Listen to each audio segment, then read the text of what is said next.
Bonsoir à toutes et à tous et merci de retrouver l'édition spéciale sur les antennes de la télévision panafricaine.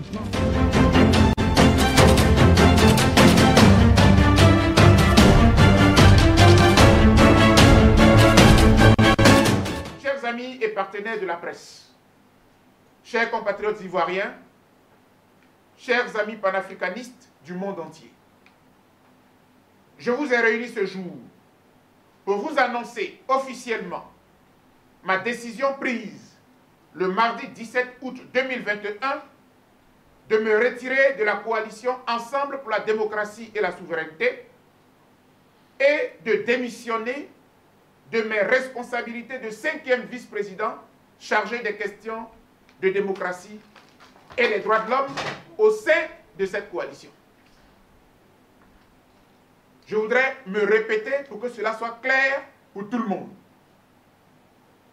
Je vous ai réunis donc aujourd'hui pour vous annoncer officiellement une décision que j'ai prise le mardi 17 août 2021 de me retirer de la coalition Ensemble pour la démocratie et la souveraineté et de démissionner de mes responsabilités de 5e vice-président de EDS chargé des questions de démocratie et des droits de l'homme. Pourquoi ai-je pris cette décision et comment faut-il la comprendre? En 3 points, je vous donne mes raisons. Premier point.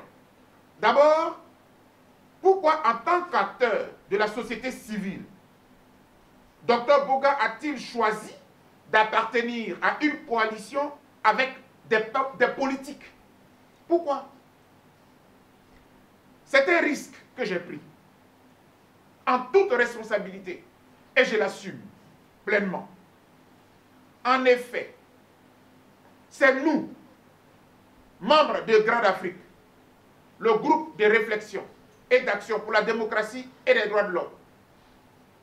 C'est nous, ce Grande Afrique que je préside donc, qui avons initié la création de EDS. Je le répète, c'est nous qui avons pris cette initiative de créer EDS. Mais pourquoi avons-nous pris cette initiative? Parce que le contexte sociopolitique qui prévalait en 2015 nous a amenés à inventer EDS. Je vous donne les raisons, le climat qui prévalait en 2015. Premier élément.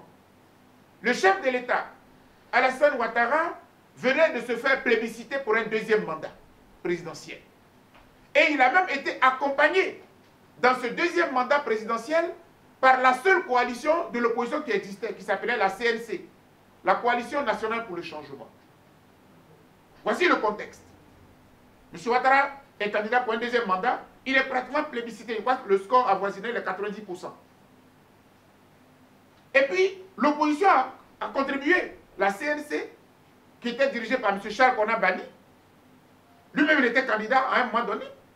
M. Kakabe Kwadjo Konabertin, qui était aussi membre de la CNC, a aussi été candidat. À partir de là, ils ont accompagné. Premier point. Deuxième argument.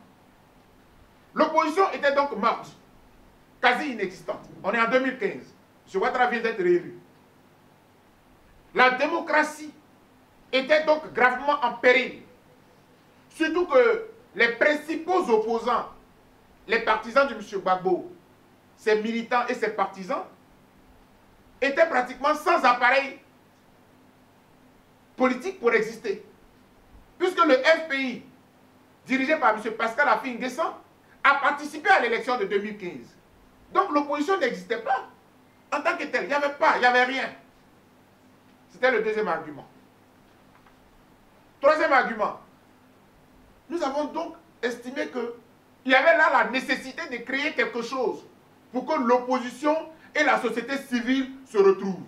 Et donc l'idée que nous avons eue, c'est que tous ceux qui se considèrent comme victimes d'une sorte de dictature qui régnait en cette période, en 2015, tous ceux qui sont donc considérés comme victimes face au régime de M. Ouattara, nous allons les regrouper et puis les mettre dans un seul bloc qu'on a appelé donc, au départ, le nom que nous avons donné, c'était les démocrates. Et dans notre entendement, les démocrates englobent les partis de l'opposition, la société civile. Ce schéma-là, on ne l'a pas inventé.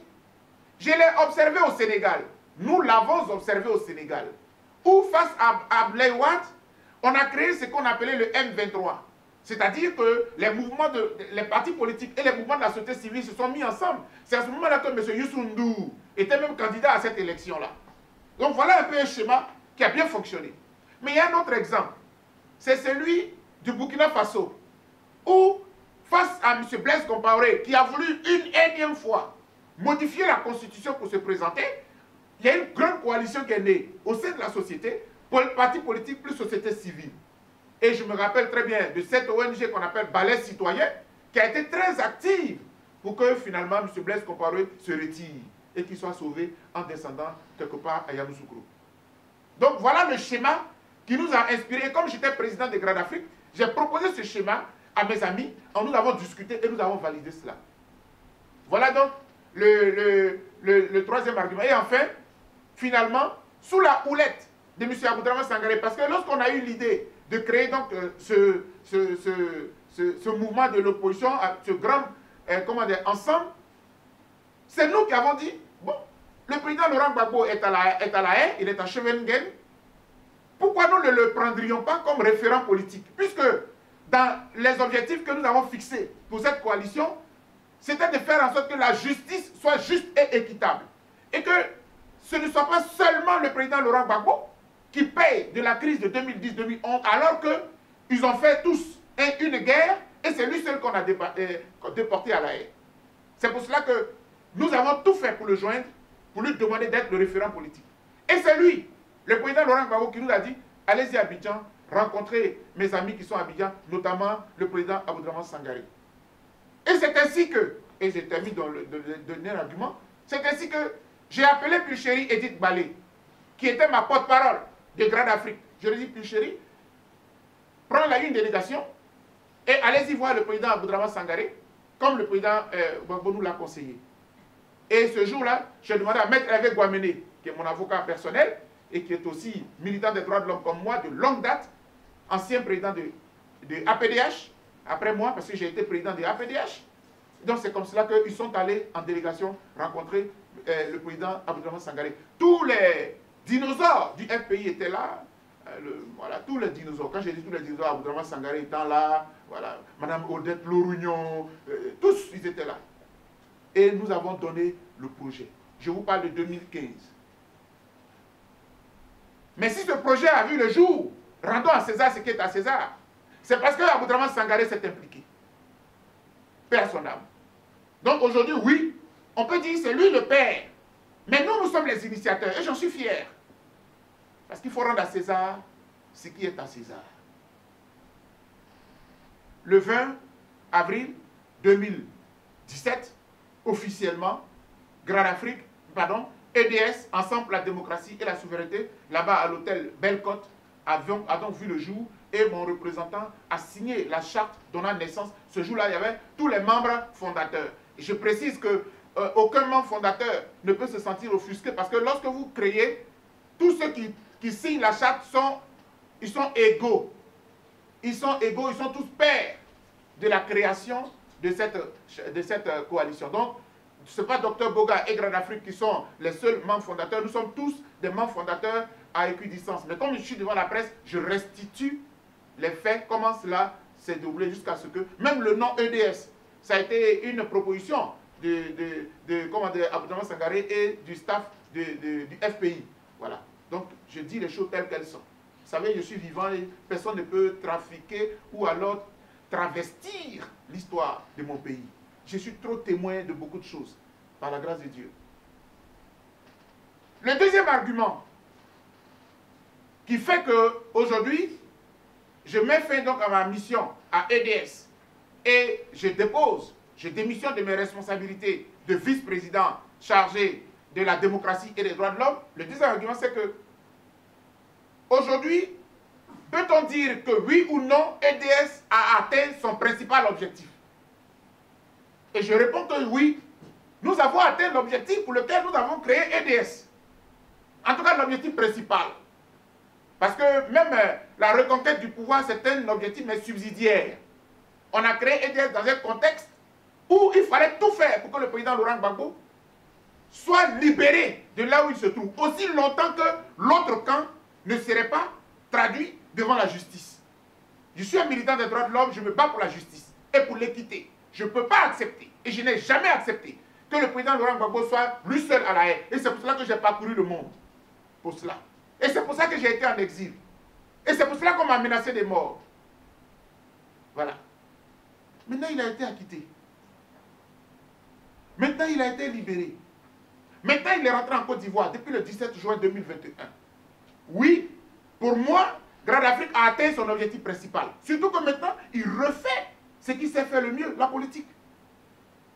Il est en train de se mettre en place, de se créer un grand parti politique et tout. Donc oui, nous avons atteint l'objectif. Je tenais vraiment à le dire. Et Grande Afrique en est fière parce que c'est une victoire de EDS. C'est vrai que les techniciens du droit diront, les avocats, ce sont eux qui ont travaillé. Mais vous savez, ce qu'on a vécu à La Haye, ce n'est pas une affaire d'avocature. Ce n'est pas une affaire de droit. C'était un procès, tout le monde le sait, hautement politique. Donc, ce combat-là, il fallait d'abord travailler sur l'image du président Laurent Gbagbo. Dire à la communauté mondiale que ce monsieur que vous poursuivez là, que vous considérez comme dictateur criminel, là, vous vous trompez. Et à La Haye, le juge Cuno Tarfusser a eu un déclic. Il s'est dit, mais quel est ce dictateur? Mais quel est ce criminel pour qui, depuis qu'il est à La Haye ne désemplit plus? Et ce sont ces éléments-là qui ont amené ce juge italien à qui nous rendrons toujours hommage. Il y a des choses qu'on sait, mais on ne peut pas le dire. Il a fouillé et il a compris que le problème ivoirien là, c'était au-delà de la personne de Laurent Gbagbo. C'était un système où la communauté internationale, notamment la France, était trop impliquée. Et le juge, il a agi comme un rebelle. Regardez le déroulement du procès. Un procès qui n'est même pas allé à son terme. Il a stoppé net après le premier round. Parce qu'il a compris ce qui s'était passé. Et ce travail-là, ce n'est pas un travail qui s'est passé dans le prétoire. Non, ce sont des effets extraordinaires, extérieurs au procès lui-même. On a travaillé sur l'environnement, on a travaillé sur l'image, on a écrit des livres, on a parlé partout. Les gens ont marché. C'est pour cela que chaque fois que j'ai l'occasion, je remercierai toujours la diaspora. Parce que s'il n'y avait pas la diaspora, la démocratie en Côte d'Ivoire serait morte. Parce que lorsqu'on a décapité le FPI, et qu'il n'y avait plus d'opposition dans ce pays, le PDCI était avec M. Ouattara. M. Osoro Guillaume était avec M. Ouattara. Parce que les gens font comme s'ils sont opposants depuis longtemps. On connaît l'histoire. Et dans l'instant où il n'y avait pas de FPI, la Côte d'Ivoire, il y avait juste un parti au pouvoir et puis les autres, il n'y avait rien. La diaspora a pris la relève. Et c'est comme cela que je suis témoin de ce que la diaspora a fait. Et j'y ai apporté ma contribution. On a parcouru toutes les rues d'Europe. On est allé à Genève. On a manifesté. Et puis à La Haye, bien sûr. Donc vous le savez, je ne vais pas vous apprendre. Mais chaque fois qu'un leader de Côte d'Ivoire, de l'opposition a l'occasion, il faut qu'il félicite l'opposition, la diaspora. Parce que c'est la diaspora qui a sauvé la démocratie dans notre pays depuis que le président Laurent Gbagbo a été déchu.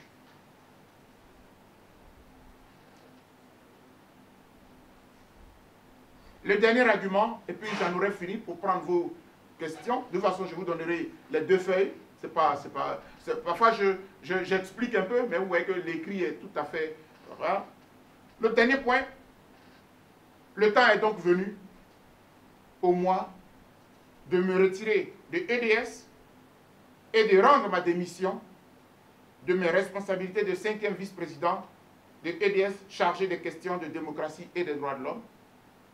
Parce que désormais, je me consacrerai davantage à la réconciliation entre tous les Ivoiriens, je dis bien entre tous les Ivoiriens, et je mènerai encore plus vigoureusement qu'hier mon combat pour la défense des droits de l'homme contre tous les violateurs des droits de l'homme, quel que soit leur bord politique.